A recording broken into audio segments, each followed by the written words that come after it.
കോട്ടയം പള്ളിക്കത്തോട് മകൻ അമ്മയെ വെട്ടിക്കൊന്നു. ഇന്നലെ രാത്രി 8 മണിയോടുകൂടി അമ്മയായ സിന്ധുവിനെ മകൻ അരവിന്ദ് വെട്ടിക്കൊന്നു. അവർ 2 മക്കളാണ്. ഒരെണ്ണം ഈ അരവിന്ദിൻ്റെ ഇളയതാണ് ഒരു മകൻ. വണ്ടാനം മെഡിക്കൽ കോളേജിൽ നിന്ന് പഠിക്കുകയാണ്. അമ്മ മക്കളെ 2 പേരെയും നല്ല വിദ്യാഭ്യാസം കൊടുത്തു. ഈ അമ്മ ഒരുപാട് കഷ്ടപ്പെട്ടു. ഈ സിന്ധുവിൻ്റെ ഭർത്താവ് മരിച്ചിട്ട് 20 വർഷമായി. സിന്ധു 2 മക്കളെയും കൂലിവേല ചെയ്ത് പഠിപ്പിച്ചു. ഈ അമ്മയെ കൊന്ന മകൻ B.Ed വരെ പഠിച്ചു.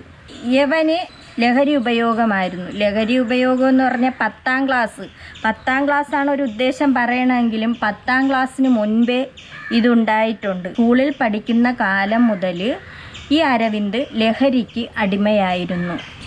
പല ദിവസങ്ങളിലും ഈ മകൻ വീട്ടിൽ ഒരുപാട് പ്രശ്നങ്ങൾ ഉണ്ടാക്കുമായിരുന്നു. അമ്മ കൂലിവേല ചെയ്ത് 2 മക്കൾക്കും വിദ്യാഭ്യാസം കൊടുത്തു. വേറെ സ്കെൽറ്റായ ഒരു സ്ത്രീ, ആരോഗ്യം തന്നെ ഇല്ല എന്ന് വേണം പറയാൻ. ഇവർക്ക് 2 മക്കളെയും പഠിപ്പിച്ച് ഇത്രത്തോളം ആക്കണമെങ്കിൽ ആ അമ്മ എന്തുമാത്രം കഷ്ടപ്പെട്ടിട്ടുണ്ട്. അതിനുശേഷം ഇവർക്ക് ആരോഗ്യ പ്രശ്നങ്ങൾ ഒക്കെ ഉള്ളതുകൊണ്ട് ലോട്ടറി കച്ചവടം നടത്തി മുന്നോട്ട് കൊണ്ടുപോവുകയായിരുന്നു. ഇപ്പം ഒരുപാട് നാളായി. കാഞ്ഞിരപ്പള്ളിയിലായിരുന്നു ഇവർ ആദ്യം താമസിച്ചിരുന്നത്. പിന്നെ അവിടെ നിന്നാണ് പള്ളിക്കത്തോട് അങ്ങോട്ട് സ്ഥലം മാറിയത്. അങ്ങോട്ട് സ്ഥലം മാറിയിട്ട് കുറച്ച് നാളെ ആയുള്ളൂ. ഈ മകൻ നല്ല ലഹരിക്ക് അടിമയായിരുന്നു. സ്കൂളിൽ പഠിക്കണ കാലം മുതൽ ലഹരിക്ക് അടിമയായിരുന്നു. എന്നിട്ട് ഒരുപാട് ഉപദ്രവങ്ങൾ നേരിട്ടു ഈ മകനിൽ നിന്നും. കൊണ്ട് അലച്ച് നിൽക്കും, തിരിച്ച് 2 വഴക്ക് പറയും, അങ്ങനെയൊക്കെ ആയിരുന്നു. പക്ഷേ ഈ മകൻ ഇത് മുതലെടുത്തു. അമ്മ ജോലിക്ക് പോയിട്ട് കൊണ്ടുവരുന്ന പണം, അവർ വീട്ടിലെ കാര്യം നോക്കണം, എല്ലാ കാര്യങ്ങളും നോക്കണ്ടേ ഒരു കുടുംബമാകുമ്പോൾ. അങ്ങനെ കൊണ്ടുവരണ ക്യാഷ് കൊടുത്തില്ലെങ്കിൽ അന്ന് അവിടെ ഭയങ്കര ബഹളം നടത്തുമായിരുന്നു. ഇവന് സ്ഥിരം പണം വേണം എന്ന് അമ്മയോട് ആവശ്യപ്പെടുകയും അമ്മ പണം കൊടുക്കുമായിരുന്നു. അപ്പം ഇവർക്ക് അറിയാമായിരുന്നു ഇത് ഈ ലഹരിക്ക് അടിമയാണെന്നുള്ളത് അറിയാമായിരുന്നു. ഒരുമാതിരി പ്രാന്തരെ പോലെയൊക്കെ ഇവൻ കാണിക്കുമായിരുന്നു. പക്ഷെ ആ അമ്മയ്ക്ക് ഭയങ്കര വിഷമമായിരുന്നു. അമ്മ എന്തുകൊണ്ടാണ് പോലീസിനെ പോലും അറിയിക്കാത്തതിൻ്റെ കാര്യം. വേറുള്ള ജനങ്ങളെ പോലും അമ്മ അറിയിക്കൂല. മകൻ്റെ കാര്യം വെളിയിലൊന്നും പറയാതെ അങ്ങനെ കഴിച്ചു കൂട്ടി. അമ്മ ഈ മകന് ആഹാരങ്ങൾ വെച്ച് കൊടുക്കും എങ്കിലും അവൻ പറയുന്ന ഫുഡ് ഉണ്ടാക്കി ഈ മകന് കൊടുത്തില്ലെങ്കിൽ അന്ന് ആ അമ്മയെ ഒരുപാട് ഉപദ്രവിക്കുമായിരുന്നു. അപ്പോഴൊക്കെ ഈ അമ്മ എന്തോന്ന് ചെയ്യും, കൊണ്ട് അലച്ച് നിൽക്കും. എന്നിട്ട് ഇന്നലെ രാത്രിയിൽ 8 മണിയോടുകൂടി ഈ മകൻ അമ്മയോട് പറയുന്നു, ഫുഡ് ഉണ്ടാക്കി കൊടുക്കാൻ പറയുന്നു. എന്തോ ഫുഡ്, അതും അങ്ങ് നിന്ന് ആ ലഹരി കഴിക്കുമ്പോഴുള്ള ഒരു അവസ്ഥ നമ്മൾ കണ്ടിട്ടുള്ളതാണ്. ഒരുപാട് ഈ ലഹരിയുടെ കാര്യങ്ങളൊക്കെ നമ്മൾ ഒരുപാട് ഈ ഇടയ്ക്ക് വെച്ച് 2025 തുടങ്ങിയപ്പോൾ ഫുള്ള് കൊലയും വെട്ടും കുത്തും ഇതൊക്കെ തന്നെയാണ് ലഹരിക്ക് അടിമ. ഒരുപാട് സ്ഥലത്തുനിന്ന് മയക്കുമരുന്ന് പിടിക്കുന്നുണ്ട്. ഫുഡിൻ്റെ പ്രശ്നം പറഞ്ഞാണ് ഇന്നലെ രാത്രിയിൽ സംഭവം ഉണ്ടായത്. ഈ അമ്മ മകന് വേണ്ടി ഫുഡ് ഉണ്ടാക്കാനായിട്ട് വീട്ടിൽ നിന്ന് വേറൊരു ഒരു ചെറിയ ഒരു റൂം പോലെ വെളിയിലുണ്ടാക്കി അവിടെ പാചകം ചെയ്തുകൊണ്ട് നിൽക്കുമ്പോൾ ഈ മകൻ അതിനു മുമ്പ് അവിടെ ഇത്തിരി വാക്ക് തർക്കമുണ്ടായി. അവൻ ഇത് കിടന്നങ്ങ് കറങ്ങിയല്ലേ, ലഹരി അങ്ങ് തലയ്ക്ക് കയറി കിടക്കുകയില്ലേ. അപ്പോൾ അമ്മയും പെങ്ങളെയും തിരിച്ചറിഞ്ഞൂടാ എന്ന് പറയുന്നത് ഇല്ലാത്തതല്ല, സത്യമായ കാര്യമാണ്. വാക്ക് തർക്കമാകുന്നു, 1-2 പറഞ്ഞ് വാക്ക് തർക്കമാകുന്നു. പാവം ഫുഡ് ഉണ്ടാക്കിക്കൊണ്ട് നിന്ന അമ്മയെ കത്തിയെടുത്ത് അമ്മയുടെ കഴുത്തിന് വെട്ടി അവരെ ശരീരത്തിലും വെട്ടിയിട്ടതിന് ശേഷം ഇവൻ ഓടി അയൽപക്കത്തെ വീട്ടിൽ പോയിട്ട് ഇവൻ പറയും. അപ്പോഴവിടെ വേറെ ആരുമില്ല, അച്ഛൻ മരിച്ചല്ലോ. അച്ഛൻ മരിച്ചിട്ട് 20 വർഷമായി. ഒരു മോനുള്ളത് വെളിയിൽ നിന്ന് പഠിക്കുന്നു. എന്നിട്ട് നേരെ അയൽപക്കത്തെ വീട്ടിൽ ചെന്നിട്ട് പറയുന്നു, ഞാൻ അവരെ കൊന്നു. ആരാ? എൻ്റെ തള്ളയെ കൊന്നു. അങ്ങനെ അയൽവക്കക്കാർ ഓടി വരുന്നു. ഉടനെ തന്നെ പോലീസിനെ അറിയിക്കുന്നു. പോലീസ് വരുന്നു. ഈ അമ്മേരെ സഹോദരി കുറച്ച് കാര്യങ്ങളൊക്കെ പറയുന്നുണ്ട്. പക്ഷേ ഇവന് B.Ed പൂർത്തിയാക്കിയില്ല എന്ന് പറഞ്ഞാൽ ക്ലാസ്സിൽ അങ്ങനെ പോകത്തില്ലായിരുന്നു, അറ്റൻഡൻസ് ഒക്കെ കുറവായിരുന്നു എന്നാണ് ഈ അമ്മേരെ അനിയത്തി പറയുന്നത്. അതിനുശേഷം JCB വണ്ടി ഓടിക്കാനായിട്ട് പഠിച്ച വിദ്യാഭ്യാസം ഉള്ളവനാണ് യമൻ. അതിനുശേഷം ഇതിനായിട്ട് പോവുകയും അപ്പം സ്കൂൾ കാലം മുതൽ ഇതാണ് മയക്കുമരുന്നിന് അടിമയാണ്. എന്നിട്ട് ഈ അമ്മയ്ക്ക് അറിയാമായിരുന്നു യമന് തലയ്ക്ക് ഇല്ല, പ്രാന്തന്മാരെ പോലെ ചിലപ്പോൾ ചിരിക്കും, അട്ടഹസിക്കും. അപ്പോഴീ നാട്ടുകാർക്ക് തോന്നണം എന്താണ് മെൻ്റൽ പ്രോബ്ലം ഉള്ള പയ്യനായിരിക്കും എന്നാണ്. പക്ഷെ ആ അമ്മയ്ക്കറിയാം ഇതാണ് കാരണമെന്ന്. അപ്പം ഈ അമ്മേരെ സഹോദരി പറയുന്ന വാക്കുകൾ കാണാം. മകൻ നിരന്തരമായി ഈ അമ്മയെ ആക്രമിക്കുകയും തെറി പറയുകയും ഒക്കെ ചെയ്യുന്ന സംഭവ വികാസങ്ങൾ ഉണ്ടായിരുന്നു. ഉണ്ടായിട്ടുണ്ട്. അതുപോലെ ചീത്തവിളി അങ്ങോട്ടും ഇങ്ങോട്ടും പിടിച്ചതുള്ള ഇത് പോണക്കുള്ള രോഗോപദ്രവം ചെയ്തിട്ടില്ല. പക്ഷേ ഇന്നലെയാണ് ഇത് പോണക്കുള്ളത് അവൻ കരുതി കുട്ടി ചെയ്തതായിരിക്കണം. അങ്ങനെ തന്നെയാണ് ഞങ്ങൾക്ക് വിശ്വാസം. കാരണം അവനും കൊല്ലണമെന്നുള്ള രീതിയിൽ ചെയ്തതാണ്. ഇല്ലെങ്കിൽ അവൻ അങ്ങനെ ചെയ്യേണ്ട കാര്യമില്ലല്ലോ. ഇവർ തമ്മിൽ എന്താ പറഞ്ഞ് ചെയ്യുന്നൊന്നും നമുക്കറിയത്തില്ല. എന്താ ഈ പയ്യൻ ഈ അരവിന്ദ് നേരത്തെ മുതലേ ലഹരിക്ക് അടിമയായിരുന്നു. എത്ര കാലമായിട്ട് ലഹരി ഉപയോഗിക്കുന്നുണ്ട്? ഇപ്പം 10ാം ക്ലാസ് കഴിഞ്ഞപ്പോൾ തൊട്ട് പിന്നെ ലഹരി ഉപയോഗിച്ചുകൊണ്ടിരിക്കുക. സ്ഥിരമായിട്ട് അതങ്ങ് ഇതായി. കോളേജിൽ പോയിക്കൊണ്ടിരിക്കുമ്പോഴും പിന്നെ കോളേജിൽ കയറാതായി. അങ്ങനെ അറ്റൻഡൻസ് കുറഞ്ഞു. അങ്ങനെ ആയിക്കഴിഞ്ഞാൽ പിന്നെ അവിടെ നിന്ന് തിരിച്ചിറങ്ങുമായിരുന്നു. പരീക്ഷ എഴുതാൻ വല്ലാതെ പിന്നെ തിരിച്ചിറങ്ങുമായിരുന്നു. പിന്നെ ഇവൻ വന്നു കഴിഞ്ഞ് JCB ഓടിക്കാൻ പോയി. അങ്ങനെ പിന്നെ ഇവന് അന്നേരപ്പത്തേനും അന്ന് കൂടുതലായി JCB കൂടെ ഓടിക്കുക. കാരണം വെച്ചാൽ അവളെ സംബന്ധിച്ച് അവളൊന്നും പറയത്തില്ല. കോളേജിൽ പഠിക്കുന്ന കാലത്തും സ്കൂളിൽ പഠിക്കുന്ന കാലത്തും ഒക്കെ ഉണ്ടായിരുന്നു. ക്ലാസ്സിലൊന്നും കയറാറില്ലായിരുന്നു. അതിനുശേഷം ഈ JCB ഓടിക്കാൻ പോയപ്പോഴാണ് കുറച്ചുകൂടെ കൂടുതലായത്.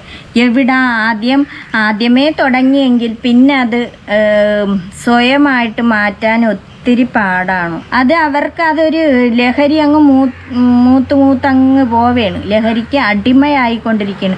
ഒരു പ്രാവശ്യമെങ്കിലും ഇത് ഉപയോഗിച്ചിട്ടുണ്ടെങ്കിൽ അവരെ കൊണ്ട് അത് മാറ്റാൻ പറ്റില്ല. അവർ അത് തുടർന്നു കൊണ്ടേയിരിക്കും. വായും കൊണ്ട് എന്തെങ്കിലും 2 ചീത്ത പറഞ്ഞ് അങ്ങനെ ഒരു ഭാഗത്തേ ഉള്ളൂ. അല്ലാതെ തല്ലാനൊന്നും അവളെ നിൽക്കത്തില്ല. പക്ഷെ എല്ലാ ആഗ്രഹങ്ങളും സാധിച്ചു കൊടുക്കുമായിരുന്നു. എന്ത് പഠിച്ചാണ് ഈ അരവിന്ദ് ഡിഗ്രി കഴിഞ്ഞ് പിന്നെ B.Edന് പോയി. 2 വർഷം കഴിഞ്ഞ് 2 വർഷം പോയി. അത് കഴിഞ്ഞ് പിന്നെ അത് കംപ്ലീറ്റ് ചെയ്തില്ല. ഡിഗ്രി കഴിഞ്ഞ് B.Edന് പോയി. അത് പൂർത്തിയാക്കിയില്ല. പൂർത്തിയാക്കും മുമ്പ് അവിടെ നിന്ന് ചാടിയതിന് ശേഷമാണ് JCB ഓട്ടിക്കാനായിട്ട് പോയി. എത്ര പേരാണ് ഇവർ മക്കള്? 2 ആൺപിള്ളേർ. ഒരാൾ എന്ത് ചെയ്യുന്നു? ഒരാൾ ആലപ്പുഴ വണ്ടാനം മെഡിക്കൽ കോളേജിൽ പഠിക്കുന്നു. ഈ 2 മക്കളെ ഈ അമ്മ ലോട്ടറി വിൽപ്പന നടത്തിയാണോ? ഇപ്പനെയും കൂലിവേലയ്ക്ക് പോയി വീട്ടു ജോലിക്കൊക്കെ പോയാണ്. നേരത്തെ വീട്ടു ജോലിക്കായിരുന്നു അവള് പോയിക്കൊണ്ടിരുന്നത്. അമ്മ ആദ്യമൊക്കെ വീട്ടു ജോലിക്കൊക്കെ പോയി അങ്ങനെയൊക്കെ കൂലി വേല ചെയ്തൊക്കെയാണ് നോക്കിയത്. പിന്നെ അമ്മ ലോട്ടറി വിൽക്കാൻ പോയി. ഈ ഇളയ മകൻ അവിടെ വണ്ടാനം മെഡിക്കൽ കോളേജിൽ നിന്ന് പഠിക്കണം. അപ്പം ഇങ്ങനെയൊക്കെ നിർത്തി പഠിപ്പിക്കണമെങ്കിൽ ഇത്രത്തോളവും അത്രയ്ക്ക് അവർ കഷ്ടപ്പെട്ടാണ് ഈ മക്കളെ പഠിപ്പിച്ചത്. 20 വർഷമായി ഭർത്താവ് മരിച്ചെന്ന് പറയണത്. ഈ 20 വർഷം കൊണ്ട് അവർ വളർത്തിയില്ലേ. ഈ മക്കളെ ഒരു നിലയിലാക്കാൻ വേണ്ടി ഈ അമ്മ ശ്രമിച്ചില്ലേ. ആ മകൻ്റെ കത്തിക്ക് ഇരയായി അമ്മ.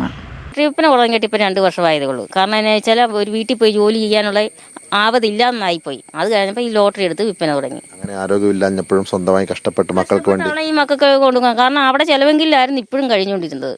ഇന്നലെ വരെ അവിടെ കൊണ്ടു കൊടുത്ത ആഹാരമാണ് അവൻ കഴിച്ചുകൊണ്ടിരുന്നത്. അല്ലാതെ അവൻ കൊണ്ടു കൊടുത്തല്ല കഴിച്ചിരുന്നത്. അമ്മ ജോലി ചെയ്ത് കൊണ്ടു കൊടുക്കുന്ന ആഹാരമാണ് ഈ മകൻ കഴിച്ചുകൊണ്ടിരുന്നത്. പക്ഷേ അവൻ ഇറങ്ങി പോകണമെന്നുണ്ടെങ്കിൽ അവന് ഇതുപോലെ കഞ്ചാവടിക്കാനല്ലേ സമയമുള്ളൂ. അവൻ മയക്കുമരുന്നിന് അടിമയാണ്. അപ്പം അവൻ അതിനല്ലേ ഉള്ളൂ പൈസ. അതും പോരാഞ്ഞിട്ട് വീട്ടിൽ വന്നിട്ട് അമ്മയുടെ അടുത്ത് കൂടെ ചോദിക്കും. അമ്മയുടെ അടുത്ത് അമ്മ കൊടുത്തില്ലെങ്കിൽ അമ്മയെ എടുത്തിട്ട് അടിക്കും. ഈ അരവിന്ദിന്റെ അച്ഛൻ സിന്ധുവിന്റെ ഭർത്താവ് ഇല്ലായിരുന്നു, എന്താണ്? മരിച്ച അറ്റാക്ക് വന്നു മരിച്ചു പോയത്. 20 വർഷം മേളിലായി.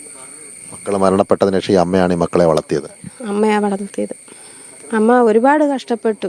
കാരണം ഒരു സ്ത്രീ തന്നെ അന്ന് ഇപ്പോഴാണ് നമുക്ക് സ്ത്രീകൾക്ക് ജോലി കാര്യങ്ങളും ഒക്കെ ഉള്ളത്. അന്നെന്ന് പറഞ്ഞാൽ ഇല്ല, നമുക്ക് ജോലിയൊന്നും ഇല്ല. എന്നാലും ആ അമ്മ പോയി കൂലിപ്പണിക്ക് പോയി ഈ കുഞ്ഞുങ്ങളെ 19 വയസ്സിൽ തൊട്ട് തുടങ്ങിയതാണ്. ഈ കുഞ്ഞുങ്ങൾക്ക് വേണ്ടി കഷ്ടപ്പെട്ട് അവരുടെ അസുഖമൊക്കെ ഉള്ള ആളായിരുന്നു. TB അസുഖവും എല്ലാം ഉള്ള ആളായിരുന്നു. അതിൽ നിന്നെല്ലാം കരകയറി വന്ന ഒരു വ്യക്തിയാണ്. ഒരുപാട് കഷ്ടപ്പെട്ടെന്ന് പറഞ്ഞാൽ ലോകത്ത് അത് കഷ്ടപ്പെടാത്ത ഇല്ല. അതുപോലെ ദുരിതം അനുഭവിച്ചു ഈ മക്കളെ വളർത്തി ഇത്രയും വലുതാക്കിയതാണ്.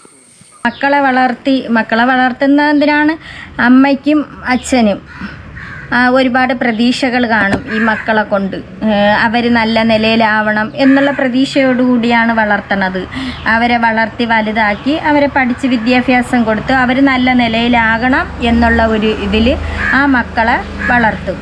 പക്ഷേ ആ മകൻ ചെയ്തത് ആ അമ്മയെ വെട്ടിക്കൊന്നു. അവരെ കൊണ്ട് അവരെ ആരോഗ്യവും നശിച്ച് അവർ പോയി കിടന്ന് ഈ ജോലിയെല്ലാം ചെയ്ത് വീട്ടുജോലിക്കൊക്കെ പോകണമെന്ന് പറഞ്ഞാൽ രാവിലെ പോയിട്ട് വൈകിട്ടൊക്കെയാണ് വരുന്നത്. അവർ തളർന്നായിരിക്കും ആ വീട്ടിൽ വന്ന് കയറുന്നത്. ചിലപ്പോൾ ആ പോണിടത്തുനിന്ന് ചില സ്ഥലത്തുനിന്ന് ഫുഡ് കിട്ടിയെന്നും ഇരിക്കൂല. ചില സ്ഥലത്തു നിന്നൊക്കെ മനസാക്ഷി ഉള്ളവരൊക്കെ ആണെങ്കിൽ ഫുഡ് കൊടുക്കും. അങ്ങനെയൊക്കെയാണ്. എന്നാലും ഒരു വീട്ടിൽ എന്തൊക്കെ ജോലിയുണ്ടോ അതെല്ലാം ഇവരെ വീട്ടിൽ അവർ ഒതുക്കിയതിന് ശേഷമായിരിക്കും ഈ കഞ്ചാവടിയനായ മക്കൾക്കും എല്ലാം വേവിച്ച് വെച്ചതിന് ശേഷമായിരിക്കും ഈ അമ്മ ഉള്ളത് തട്ടിപ്പറക്കി വേവിക്കും. അതിന് ശേഷമായിരിക്കും ഈ അമ്മ വേറുള്ളിടത്ത് ആ വീടുകളിലും പോയി പാത്രവും കഴുകി തുണിയും കഴുകി എല്ലാ തൂത്തുവാരി എല്ലാ ജോലിയും ഒതുക്കി ചിലപ്പോൾ ഉച്ചയ്ക്ക് അങ്ങനെ ഒരു നേരം കിട്ടിയെന്നും ഇരിക്കും. പോയിട്ട് രാവിലെ പോയിട്ട് വൈകിട്ടൊക്കെ ആവുമ്പോൾ വീടുകളിൽ വരും. വീടുകളിൽ വന്നാലോ വീണ്ടും വീട്ടിലെ ജോലിയാണ്. അമ്മമാരെ അവസ്ഥ ഇങ്ങനെ തന്നെയാണ്. എന്നിട്ട് ഈ മക്കളുകൾ കഞ്ചാവ് അടിച്ച് കൊണ്ട് കയറി വരിക. ഭർത്താക്കന്മാരുണ്ടെങ്കിൽ ആ ഭർത്താക്കന്മാരെ അവസ്ഥകൾ ഇത് തന്നെ. സ്ത്രീകളെ കാര്യമാണ് പറയണത്. സ്ത്രീകളെ മണ്ടയിൽ ഭർത്താക്കന്മാർ കയറണവരുണ്ട്. പിന്നെ കഞ്ചാവിനും മദ്യത്തിനും അടിമയായിട്ട് അങ്ങനെ ചെയ്യുന്ന ഒരുപാട് പേരുണ്ട്. അതുപോലെ മക്കള് കഞ്ചാവിന് അടിമയായിട്ട് മക്കളെ തത്തിക്ക് മക്കളെടുത്തിട്ട് അടി. അമ്മമാരെയാണെങ്കിലും അങ്ങനെ തന്നെ, സഹോദരിമാരെയാണെങ്കിലും അങ്ങനെ തന്നെ. ഈ കഞ്ചാവ് മദ്യവും കഞ്ചാവും എന്ന് തുടങ്ങിയ അന്ന് മുതൽ ഓരോ കുടുംബങ്ങളും ഇങ്ങനെ നാശത്തിലേക്ക് പോയിക്കൊണ്ടിരിക്കുന്നു. അതുപോലെ 10 വയസ്സ് തൊട്ടേ ഇപ്പോൾ ഉണ്ട് കഞ്ചാവിന് അടിമ തന്നെ. സ്കൂളുകളിലായിരുന്നാലും അതിന് എത്തിച്ചു കൊടുക്കാൻ ആളുകളുണ്ട്. അങ്ങനെ സ്കൂളുകളിലായിരുന്നാലും കഞ്ചാവ് എത്തിച്ചു കൊടുത്ത് മക്കളെ നശിപ്പിക്കുന്ന ഒരുപാട് പേരുണ്ട്. എന്നിട്ട് ഇപ്പോൾ ഒരുപാട് സ്ഥലത്ത് ഇങ്ങനെ കഞ്ചാവ് കേസിലൊക്കെ പിടിച്ചുകൊണ്ടിരിക്കുന്ന സ്ത്രീകൾ വരെ കഞ്ചാവ് ബിസിനസ് തുടങ്ങി എത്രയോ സ്ഥലത്ത് നിന്ന് ഇങ്ങനെ പിടിക്കപ്പെടുന്നു. പിടിച്ചാലും ഒരു രക്ഷയില്ല. അവർക്കെന്താണ്, ഈ കൊണ്ട് നടക്കുന്നവർക്കും ഈ വിൽക്കുന്നവർക്കും കോടീശ്വരന്മാരാവണം. പക്ഷേ ഓരോ കുടുംബങ്ങളാണ് നശിച്ചു പോണത്, ഓരോ മക്കളുകളാണ് നശിച്ചു പോണത്. സഹിക്കാൻ പറ്റൂല. എന്ന് നമ്മൾ അത്രയ്ക്കും ആറ്റുനോറ്റ് വളർത്തുന്ന മക്കൾ, ഇന്ന് ഞാൻ വലുതേ നീ വലുതേ എന്നുള്ള ഒരു ചിന്തയാണ് ഓരോരുത്തർക്കും.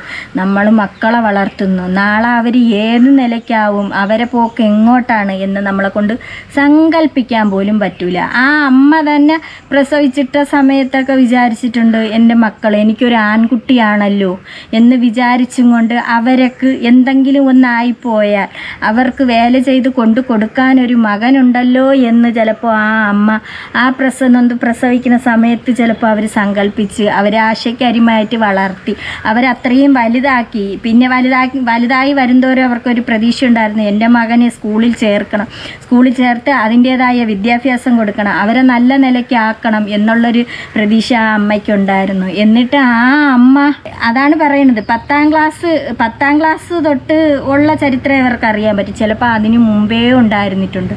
അനാവശ്യമായ കൂട്ടുകെട്ടിലേക്ക് ഈ മകൻ പോയിട്ടുണ്ട്. നാശത്തിലേക്ക് തന്നെ പോയി ആ മകൻ്റെ കൈ കൊണ്ട് കത്തിക്കിരയായെന്നുള്ളതാണ് ഈ അമ്മ. ആർക്കും ഇങ്ങനെ സംഭവിക്കാതിരിക്കട്ടെ. ഓരോരുത്തരും ശ്രദ്ധിക്കുക. മക്കളുകൾ സ്കൂളിൽ പോയിരുന്നാലും അവരെ ബാഗുകളൊന്ന് നോക്കുകയോ അല്ലെങ്കിൽ അനാവശ്യ കൂട്ടുകെട്ടിലേക്ക് പോവുകയോ എന്താണെന്നുള്ളതൊന്ന് ശ്രദ്ധിക്കുക. അവരെ ഇരുത്തി ഒന്ന് സംസാരിക്കുക. വരുമ്പോഴത്തേക്ക് അവരുടെ അടുത്ത് സ്നേഹം കാണിച്ചിട്ട് അവരെ സ്കൂളുകളിൽ പോണ മക്കളാണെങ്കിൽ അവരുടെ അടുത്ത് ആ സ്കൂളുകളിലെ വിശേഷങ്ങൾ തിരക്കുക. ഇങ്ങനെയൊക്കെയാണ് ചെയ്യാനുള്ള. ഇങ്ങനെയൊക്കെ മക്കളിൽ നിന്ന് അറിയാൻ കഴിയും. എന്നിട്ട് അവർ വരുമ്പോൾ തന്നെ അവരെ ബാഗുകൾ അവർ കാണാതെ ഒന്ന് ആ ബാഗുകളിൽ എന്താണ് ഉള്ളത് എന്നൊന്ന് നോക്കുക. അവർക്ക് ഇങ്ങനത്തെ എന്നിട്ട് അവരെ സ്വഭാവം ശ്രദ്ധിച്ചോളണം. അവരെ സ്വഭാവത്തിൽ ഒരുപാട് വ്യത്യാസങ്ങളുണ്ടാവും. അവർക്ക് അമ്മയെന്നോ പെങ്ങളെന്നോ ഒന്നും തിരിച്ചറിയാൻ വയ്യാത്ത ഒരു രംഗത്തിലേക്ക് മാറും. അവർക്ക് സ്വയം എന്താണെന്ന് പോലും അറിഞ്ഞൂടാ അവർ ചെയ്തു കൂട്ടുന്ന പ്രവർത്തികൾ. എല്ലാ അമ്മമാരും ശ്രദ്ധിക്കുക. മക്കൾ സ്കൂളിൽ പോയിട്ട് വരുമ്പോൾ എങ്ങനെയാണ് അവരെ കാര്യങ്ങൾ എങ്ങനെയാണെന്ന് തിരക്കുക. അറിയാൻ പറ്റില്ല. ദൂര സ്ഥലങ്ങളിലൊക്കെ മക്കളുമാർ പോയി നിന്ന് പഠിക്കുന്നുണ്ടാവും. അവിടെ നിന്ന് അമ്മക്ക് പോയി എത്താൻ പറ്റൂല. അതുകൊണ്ട് വളരെ ശ്രദ്ധിക്കുക. കണ്ടില്ലേ, ആ ഒരു മകൻ വിദ്യാഭ്യാസമുള്ള ഒരു മകനായിരുന്നു. ആ അമ്മയെ കൊന്നില്ലേ. അവരെ കാര്യം ഇന്നലത്തതോടുകൂടി തീരുമാനമായി. അത്രയ്ക്കും പോറ്റി വളർത്തി, കഷ്ടപ്പെട്ട് വളർത്തിയ ഒരു അമ്മ. അതുപോലെ മക്കളെ കയ്യിൽ നിന്ന് ഇങ്ങനെ എന്തെങ്കിലും ഒരു സൂചന കിട്ടുകയാണെങ്കിൽ അവർ നന്നാവുമെന്ന് വിചാരിക്കരുത്. അത് പോലീസിനെ അറിയിക്കണം. മക്കളാണെന്നൊന്നും വിചാരിക്കരുത്. അപ്പോഴേ പോലീസിൽ അറിയിക്കുകയും അറസ്റ്റ് ചെയ്തുകൊണ്ട് പോട്ടെന്ന് വിചാരിക്കണം. ഇല്ലെങ്കിൽ അത് കത്തിക്കരയാവുക തന്നെ ചെയ്യും. അവർക്ക് അറിഞ്ഞൂടാ. അവരും തന്നെ ലഹരി മൂക്കുമ്പോൾ അമ്മയെ വേണമെങ്കിലും അച്ഛനെ വേണമെങ്കിലും ആരെ വേണമെങ്കിലും വെട്ടിക്കൊല്ലും. അതങ്ങനെയാണ് ചെയ്യാനുള്ളത്. പിടിച്ച് പോലീസിൽ ഏൽപ്പിക്കണം. പിന്നെ എന്നിട്ട് വേണമെങ്കിൽ അവിടെ പറയണം, അവൻ അവിടെ അങ്ങ് കിടക്കട്ട്, ജീവിതകാലം മുഴുവനും അവിടെ കിടക്കട്ട്, ഇനി ഇറങ്ങിക്കഴിഞ്ഞാൽ അല്ലെങ്കിൽ എനിക്ക് ഭീഷണിയാവും. എല്ലാവരും ശ്രദ്ധിക്കുക.